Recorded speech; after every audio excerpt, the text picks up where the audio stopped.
Wakazi wa maeneo ya Maisha Masha na Jipendeni eneo bunge la Lamu Magharibi katika kaunti ya Lamu wamelilia kile walichokitaja kama kukiukwa kwa haki ya kimsingi kuhusu makao, wakilalamikia kukithiri kwa mizozo ya umiliki wa ardhi katika eneo hilo.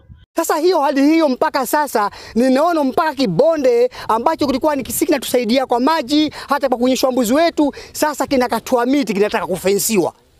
Bonde la maji la kiasi cha mita kama 50, kilomita 50 inafensiwa sasa. Na ikiwa inafensiwa sisi tutaka wapi? Kwa sababu iliuzwa bwenyenye, ambapo huyo bwenyenye sasa ndio ambapo watamiliki hapo na ajenge majengo yake na alete mifugo yake hapo, patakuwa sisi hatuna nguvu napo. Ninauliza hivi, kama itakuwa kuna msaada, si basi watusikie kilio chetu, wanisikie kilio changu mimi, wakuje wajue hili tatizo ambapo tunaliongea liko wapi, ili kwamba watusaidie. Huyu mtu tunaona sasa ni kama kule ambapo tunaenda sisi tutakosa kuwa na. Kulingana na wakazi hao walioghadhabika na kusheheni hasira za mkizi, wamekuwa wakiishi kwa mashaka na wasiwasi mkubwa baada ya ardhi yao kunyakuliwa na mabwanyenye mara kwa mara, huku wakisema kwamba juhudi zao za kusaka haki zimekuwa zikigonga mwamba. Nimepeana hizo mashamba kutoka mwaka wa 2009.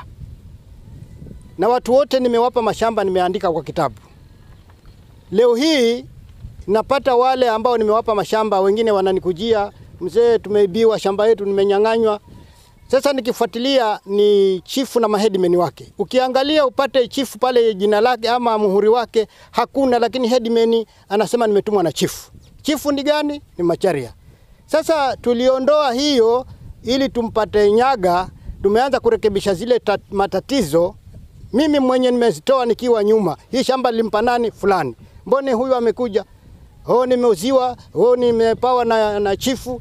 Sasa ukimuuliza chifu anasema mimi sihusiki huko. Aidha, wakazi hao wanadai kwamba chifu msimamizi wa kata ya Witu amekuwa akishirikiana na mabwanyenye kunyakua ardhi yao, madhila yao yakizidishwa na kukosekana kwa nyenzo mwafaka za kufikisha malalamishi kwa asasi za kiutawala kwa sababu ya ukosefu wa naibu chifu katika kata ndogo ya Maisha Masha, suala ambalo wanasema kuwa linachangia maradufu kugandamizwa kwao.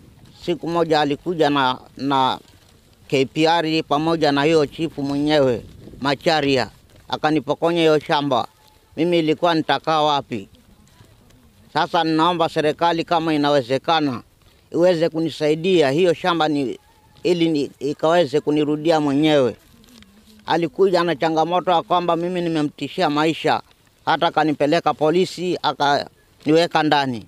Sasa naomba serikali kama inawezekana iweze kunihurumia niweze kurudi kwa shamba yangu. Kwa sababu yeye ni kiongozi na kuna uongozi wa kimabavu. Amechukua mashamba kidhulma, amechukua nafasi ya Jipendeni yenye tulikuwa tumetenga ya umma ya maendeleo. Ameshirikiana na maheadman, wamekata hiyo ploti ya 50 by 100 wakauza kwa 50,000. Hiyo ni kitu ambayo inaniumiza sana.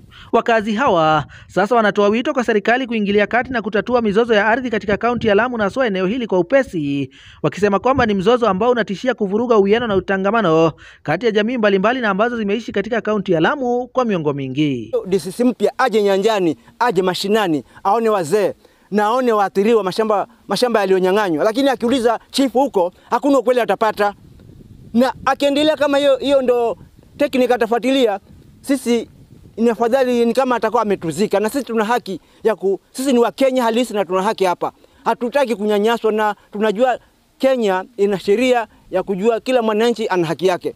Kwa hivyo mimi kwa uchungu wangu nasema DCC pamoja na kina DCI wakuje nyanjani ili wajue ukweli utapatikana huku mashambani. Sudi Sheikh, Mungai Kagoya, Faraka TV, kaunti ya Lamu.